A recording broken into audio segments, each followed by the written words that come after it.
ದೇವರ ನಮಗೆ ಸ್ತೋತ್ರವಾಗಲಿ. ನಿಮ್ಮೆಲ್ಲರಿಗೂ ಸ್ವಾಗತ. ಯೇಸು ಕ್ರಿಸ್ತನ ಹೆಸರಿನಲ್ಲಿ ನಾನು ಸ್ವಾಗತಿಸ್ತೇನೆ ಹಾಗೂ ವಂದಿಸ್ತೇನೆ. ಇವತ್ತಿನ ಕಾರ್ಯಕ್ರಮ ನಿಮ್ಮೆಲ್ಲರಿಗೂ ಆಶೀರ್ವಾದದಾಯಕವಾಗಿರ್ತದೆ ಎಂಬುದಾಗಿ ನಂಬುವಂತವರಾಗಿದ್ದೇವೆ. You are watching Ebenson TV. I am Professor Dr. Ebenson James. ಈಗ ನೀವು ಎಬೆನ್ಸನ್ ಟಿವಿಯನ್ನು ವೀಕ್ಷಿಸ್ತಾ ಇದ್ದೀರಾ. ಈಗ ಮಾತಾಡಲಿಕ್ಕಿರುವಂತವರು professor doctor Ebenson James. Today we discuss the need for Holy Spirit. ಇವತ್ತು ನಾವು ಪವಿತ್ರಾತ್ಮನ ಒಂದು ಮಾರ್ಗದರ್ಶನಕ್ಕಾಗಿ ನಾವು ಕಾಯ್ತಾ ಇದ್ದೆವು. For today's meditation, let us turn to the book of Ephesians, chapter 5, verse 18. ದೇವರಾತ್ಮನು ನಮ್ಮನ್ನು ಎಫೆಸದವರಿಗೆ ಬರೆದ ಪತ್ರಿಕೆ 5ನೇ ಅಧ್ಯಾಯ 18ನೇ ವಚನಕ್ಕೆ ಈ ರೀತಿಯಾಗಿ ನೋಡಿಕೊಳ್ತೇವೆ. And do not be drunk with wine, in which is dissipation, but be filled with the Spirit. ಎಫೆಸ 5:18 ಮದ್ಯಪಾನರಾಗಿ ಮತ್ತರಾಗಬೇಡಿರಿ, ಅದರಿಂದ ಪಟಿಂಗತನವು ಹುಟ್ಟುತ್ತದೆ. Don't be drunk with wine, because that will ruin your life. ನೀವು ಮದ್ಯಪಾನವನ್ನ ಕುಡಿಯಬೇಡ್ರಿ, ಅದು ನಿಮ್ಮನ್ನ ಜೀವಿತವನ್ನ ಕೆಡಿಸುವಂತದ್ದಾಗಿದೆ. Instead, let the Holy Spirit fill and control you. ಪವಿತ್ರಾತ್ಮನು ನಿಮ್ಮಲ್ಲಿ ತುಂಬಲ್ಬಿಟ್ಟು ನಿಮ್ಮನ್ನ ನಿಯಂತ್ರಿಸುವಂತಾಗಿರಲಿ. A person under the influence of wine experiences altered behavior. ಮದ್ಯಪಾನ ಕುಡಿದಂತವನು ಅದರ ಒಂದು ಪ್ರಭಾವದಿಂದಾಗಿ ಆತನು ತನ್ನ ಇಷ್ಟದಂತೆ ಮಾಡಲಿಕ್ಕೆ ಸಾಧ್ಯವಿಲ್ಲ. Likewise, a person filled with Holy Spirit produces a change in behavior. ಪವಿತ್ರಾತ್ಮನಿಂದ ತುಂಬಲ್ಪಟ್ಟಂತವನು ತನ್ನ ನಡವಳಿಕೆಯಲ್ಲಿ ತನ್ನ ಒಂದು ವರ್ತನೆಯನ್ನು ಆತನು ತೋರಿಸುವಂತವನಾಗಿದ್ದಾನೆ. In the book of Acts, timid disciples became flaming evangelists for Jesus. ನಾವು ಅಪೊಸ್ತಲರ ಕೃತ್ಯದಲ್ಲಿ ನೋಡುತ್ತೇವೆ, ಭಯ ಪಡೆದಂತ ಶಿಷ್ಯರು ಈ ಒಂದು ಪವಿತ್ರಾತ್ಮನ ತುಂಬಲ್ಪಟ್ಟಂತ ನಂತರ ಅವರು ಧೈರ್ಯವನ್ನು ಉಳ್ಳವರಾಗುತ್ತಾರೆ. The filling of the Holy Spirit is not an optional part of Christian life. ಕ್ರಿಸ್ತಿಯ ಜೀವಿತದಲ್ಲಿ ಪವಿತ್ರಾತ್ಮನಿಂದ ತುಂಬಲ್ಪಡುವಂಥದ್ದು ಇದು ಆಯ್ಕೆ ಮಾಡಿಕೊಳ್ಳುವಂಥದ್ದಲ್ಲ. Every Christian is to be filled with the Spirit all the time. ಎಲ್ಲಾ ವಿಶ್ವಾಸಿಗಳು ಎಲ್ಲಾ ಸಮಯಗಳಲ್ಲೂ ಕೂಡ ಪವಿತ್ರಾತ್ಮ ಭರಿತರಾಗಿರಬೇಕು. If you are not filled, you are out of the will of God. ನಾವು ಪವಿತ್ರಾತ್ಮನಿಂದ ತುಂಬಲ್ಪಡದೇ ಇದ್ದರೆ ನಾವು ದೇವರ ಒಂದು ಚಿತ್ತದಿಂದ ನಾವು ದೂರವಿರುವಂತವರಾಗಿದ್ದೇವೆ. Be filled and stimulated with the Holy Spirit. ಪವಿತ್ರಾತ್ಮನಿಂದ ತುಂಬಲ್ಪಟ್ಟು ಆತನಿಂದ ಪ್ರೇರಿತರಾಗಿ ಜೀವನವನ್ನ ಮಾಡಬೇಕು. To be filled is in passive voice. ಈ ಒಂದು ತುಂಬಲ್ಪಡುವಂಥದ್ದು ಅಂತ ಹೇಳಿದ್ರೆ ಆತನಿಂದ ನಾವು ನಡೆಸಲ್ಪಡುವಂತದ್ದಾಗಿದೆ. Filling of the Spirit is a work of God, not men. ಪವಿತ್ರಾತ್ಮದಿಂದ ತುಂಬಲ್ಪಡುವಂಥದ್ದು ಇದು ಮನುಷ್ಯನ ಕಾರ್ಯವಲ್ಲ, ಇದು ದೇವರ ಕಾರ್ಯವಾಗಿದೆ. God intends that all his children, the church as a whole, is to be filled with the Holy Spirit. ದೇವರ ಒಂದು ಇಚ್ಛೆ ಏನು ಅಂತ ಹೇಳಿದ್ರೆ ಕ್ರೈಸ್ತರೆಲ್ಲರೂ ಕೂಡ ಪವಿತ್ರಾತ್ಮನಿಂದ ತುಂಬಲ್ಪಟ್ಟು ನಡೆಸಲ್ಪಡುವರಾಗಿರಬೇಕು. God's Spirit imparts life-giving power that transforms the church from being a religious gathering into a living body of Christ. ಈ ಪವಿತ್ರಾತ್ಮನು ಬಂದು ನಮ್ಮನ್ನ ಯಾವ ರೀತಿಯಾಗಿ ಮಾರ್ಪಡಿಸ್ತಾನೆ ಅಂತೇಳಿ ನಾವು ಕೇವಲ ಧಾರ್ಮಿಕರಾಗಿರದೆ ನಾವು ನಮ್ಮ ಜೀವಿತಗಳಲ್ಲಿ ಕ್ರಿಸ್ತನನ್ನು ತೋರಿಸುವಂತ ಆತನ ದೇಹವಾಗಿ ಮಾರ್ಪಡುತ್ತೇವೆ. This one factor accounts for the difference between a church that is alive and a church that is dead.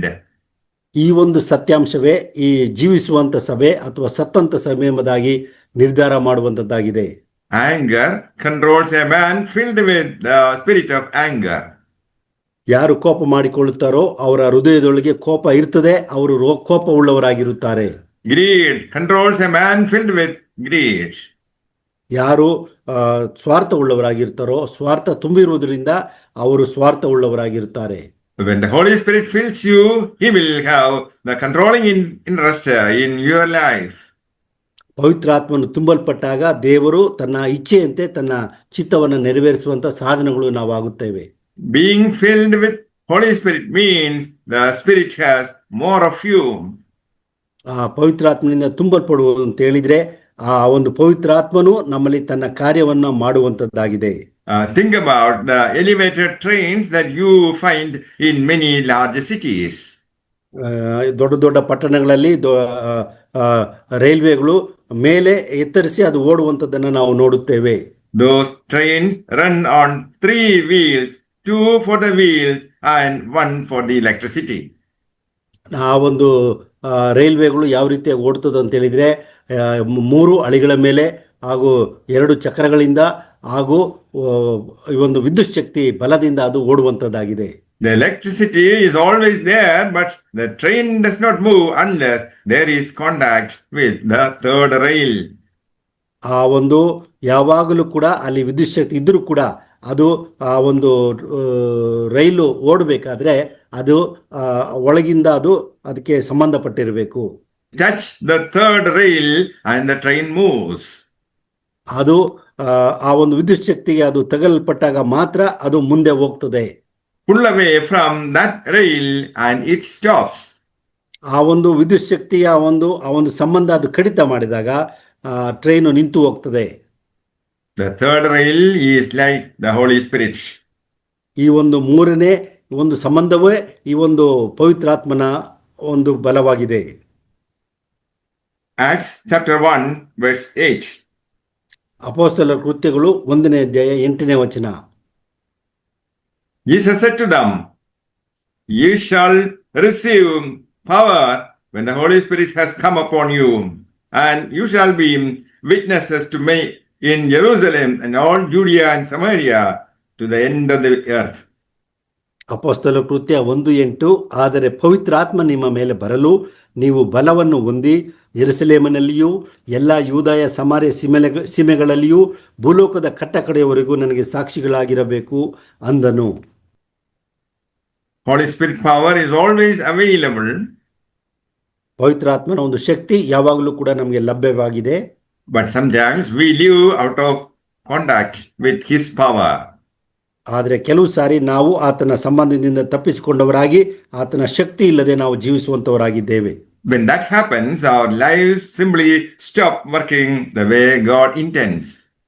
ಅಂಥ ಸಮಯದಲ್ಲೇ ನಾವು ದೇವರು ಇಷ್ಟಪಡುವಂಥ ರೀತಿಯಲ್ಲಿ ನಾವು ಜೀವನ ಮಾಡದೆ ಬೇರೆ ರೀತಿಯ ಜೀವಿತವನ್ನು ಮಾಡುವಂಥವರಾಗಿದ್ದೇವೆ. Make room for the Spirit. ಆ ಪವಿತ್ರಾತ್ಮನಿಗೆ ನೀವು ಅವಕಾಶ ಮಾಡಿಕೊಡಿರಿ.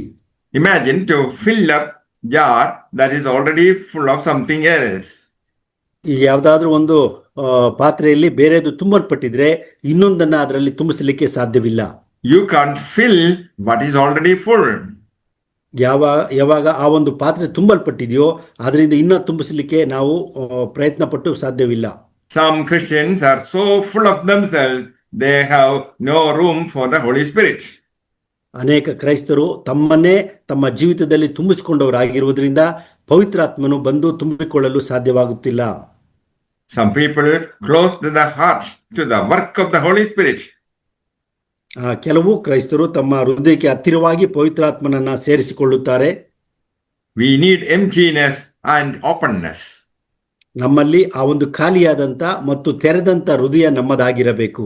You can't fill a jar that is already full, and you cannot fill a jar that is not open.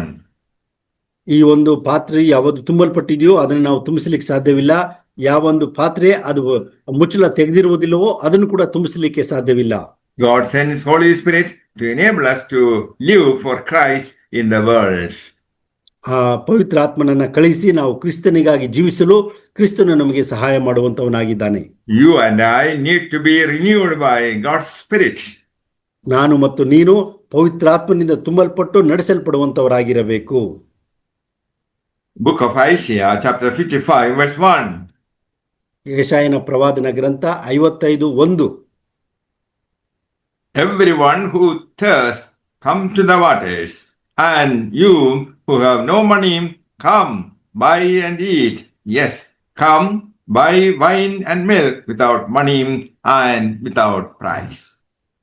ಯೆಶಾಯ 55:1. ಎಲೈ ಬಾಯಾರಿದ ಸಕಲ ಜನರೇ, ನೀರಿನ ಬಳಿಗೆ ಬನ್ನಿರಿ, ಹಣವಿಲ್ಲದವನು ಸಹ ಬನ್ನಿರಿ, ಕೊಂಡುಕೊಳ್ಳಿರಿ, ಉಣ್ಣಿರಿ, ಬಂದು ದ್ರಾಕ್ಷಾರಸವನ್ನು ಹಾಲನ್ನು ಹಣ ಕೊಡದೆ ಕ್ರಯವಿಲ್ಲದೆ ತೆಗೆದುಕೊಳ್ಳಿರಿ. May the Lord bless you all with these words. Amen. ಈ ಒಂದು ದೇವರ ವಾಕ್ಯಗಳಿಂದ ದೇವರು ನಿಮ್ಮನ್ನು ಆಶೀರ್ವದಿಸುವಂತನಾಗಿರಲಿ. ಆಮೆನ್. ನಾವು ಪ್ರಾರ್ಥನೆ ಮಾಡಿಕೊಳ್ಳೋಣ.